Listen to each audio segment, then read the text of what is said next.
কারণ সে কানাডাতে ক্রিকেট খেলতেছে, ওখানে মার্ডার হয়েছে কে, সেই কেসে আসামি করে দিয়েছে। So this is absolutely nonsense. Faruk ভাইকে জিজ্ঞেস করলে বলতে পারবেন, কারণ উনি মেন ডিসিশনটা। সাকিবের এগেনস্টে দুইটা এলিগেশন আছে। Number one allegation was that political. Is a great player, asset of Bangladesh, asset of Bangladesh cricket as a player. হ্যাঁ, এটাই আছে, উনি আসতে পারেন, বা তার তো অনেক কেস আছে মামলা। সাকিব ইস্যুতে মিঠু ভাই একটু প্রশ্ন করতে চাই। গতকালকে একটা আসছে, ক্রিকেট বোর্ড নিয়ে আসছে, আমরা আলোচনা করেছি এটা নিয়ে। সাকিব আল হাসান বলেছে তার সাথে যেটা হয়েছে that was a political decision, not a decision made by BCB. ICC এবং ফিফা তারা আসলে এরকম ডিসিশনসগুলোকে অ্যালাউ করে না।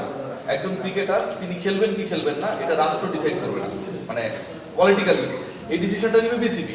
সাকিবের ক্ষেত্রে এটা হয়েছে এবং তিনি বলেছেন এটার ইনভেস্টিগেশন হওয়া উচিত, আইসিসিতে যাওয়া উচিত, বিসিবির সাসপেন্ড হওয়া উচিত। আমার কথা না, এই ব্যাপারে আপনাদের রিঅ্যাকশন জানতে চাই। রিয়াকশনটা হচ্ছে এটা যখন Gold's Gym across 30 plus countries. With over 700 plus locations worldwide. Train anywhere, belong everywhere. মানে এটা অ্যাকচুয়ালি এই ব্যাপারে আমি কমেন্ট করার কেউ না। অ্যাজ রাইট নাও আমি বিপিএল নিয়ে কথা বলতেছি। It's a very valid question.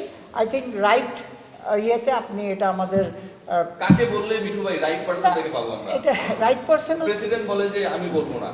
না না, এখন কথাটা হচ্ছে কি যে এই প্রেসিডেন্টের সময় কিন্তু হয়নি, না, যদি আপনি না, হয়নি। সো এটা কিন্তু তাই বললে যে আমরা বলবো যে এই প্রেসিডেন্ট হয়নি বলে বিসিবি ইয়ে নাই। এখন এটা হচ্ছে এটা কি আসলে পলিটিক্যাল ইনফ্লুয়েন্স ডিসিশন ছিল মিঠু ভাই? এটা তো ও তখনকার প্রেসিডেন্ট বলতে হবে। মানে ফারুক আহমেদ এটা বলছে। ফারুক ভাইকে জিজ্ঞেস করলে বলতে পারবেন, কারণ উনি মেন ডিসিশনটা, তখন তো উনি যোগাযোগ ছিল আমাদের অ্যাডভাইজারের সাথে। অ্যাডভাইজার বলেন, আমাদের যে রাষ্ট্রীয় যে সবচেয়ে সর্বময় যারা ছিল তাদের সাথে কানেকশন ছিল। তো উনি ইস্যুতে মিঠু ভাই অ্যাডভাইজারও একটা কমেন্ট করেছিলেন যে তিনি যেন আর কখনো দেশের হয়ে খেলতে না পারেন, ঠিক আছে, সেটাও বিসিবিকে তিনি বলে দিবেন। তিনি অফিসিয়ালি এটা কমেন্ট করেছেন, মানে তার অফিসিয়াল কমেন্টটা আমি বলছি। এরকম বক্তব্য আসাটা বিসিবির জন্য বিব্রতকর কিনা? কারণ এগুলো তো আইসিসিও দেখে যে একজন অ্যাডভাইজার বা মিনিস্টার পর্যায়ের একজন বলছেন যে কোন ক্রিকেটার খেলবে খেলবে না, বিসিবিকে তিনি এটা বলে দিবেন। হ্যাঁ, সো আমার মনে হয় এটা আরেকটা দিন, এটা actually it's a very very very very good and correct question. I cannot বলতে পারতেছি না যে নো ইউ আর রং বা আই এম রাইট।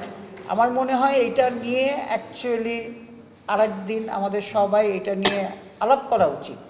কথাটা বলছেন, আমি মনে করি এটা আলাপ করা উচিত। Is a great player, asset of Bangladesh, asset of Bangladesh cricket as a player. So সুতরাং এটা নিয়ে অ্যাকচুয়ালি এই ফোরামে আমি এখন, আপনি আমাকে পাইছেন বলে জিজ্ঞেস করছেন, ফাইন। আপনি তো কথা বলেন খুবই ভালো, অন্যটা কিন্তু এড়ায় যায়। এটা আমি আপনাকে বলছি, বা অনেকে আপনাকে নিয়েও হাসাহাসি করে, মজা নেয় যে উনি এই প্রশ্নের উত্তর দিল না, কিন্তু আপনি ছাড়া তো কেউ কথা বলে না। সেটা আপনাদের পছন্দ করি বেশি বলেই না করতে পারি না। এই কথাগুলো কে বলবে মিঠু ভাই? অনেস্টলি মানে এগুলো তো জানা এটা আইসিসি পর্যন্ত ব্যাপারটা এখন হ্যাঁ, যাচ্ছে। ঠিক আছে, আমি এটা আপনারা এটা তুলেছেন। What best I can do, I will speak with our president and the board, and আমরা একটা এটার রিপার্কেশন, আমাদের কি রিপার্কেশনটা, এটা চেষ্টা আমি তুলে ধরবো। হ্যাঁ, এখন let the president and our media committee chairman decide যে কীভাবে আপনাদের সাথে এটা নিয়ে কথা বলবেন। কিন্তু ইটস আ ভেরি ভেরি, আসলে ওর মতো প্লেয়ার বাংলাদেশে আমরা আজ পর্যন্ত ওই পেয়েছি, আর এই পর্যন্ত কি বলেন রবিল ভাই?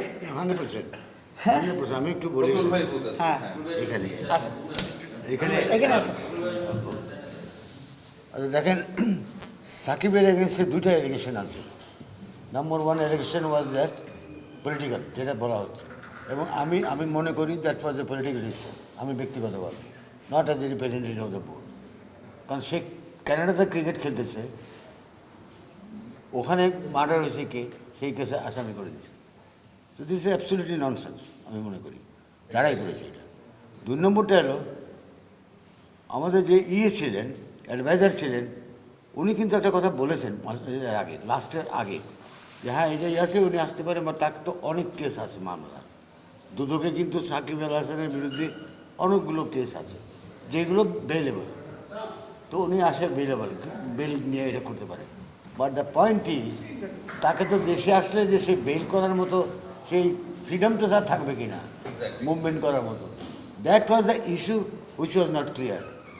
নর Sakib was given to understand তাকে ওইটা তাকে করা হয়েছে, যারা এটা করেছে, বা এখান থেকে কোনো কিছু হলো, মানে কেউ এটা নিয়ে যায়। আর বোর্ডকে এখানে এইটা এমন একটা ইস্যু ছিল, যেটা নাকি আমার চেয়ারম্যান যে বললেন এখন, Shakib is almost bigger than the board. মানে এটা আমি বলবো nobody is bigger than the game, একটা কথা আছে। Because Shakib is a role model of Bangladesh cricket.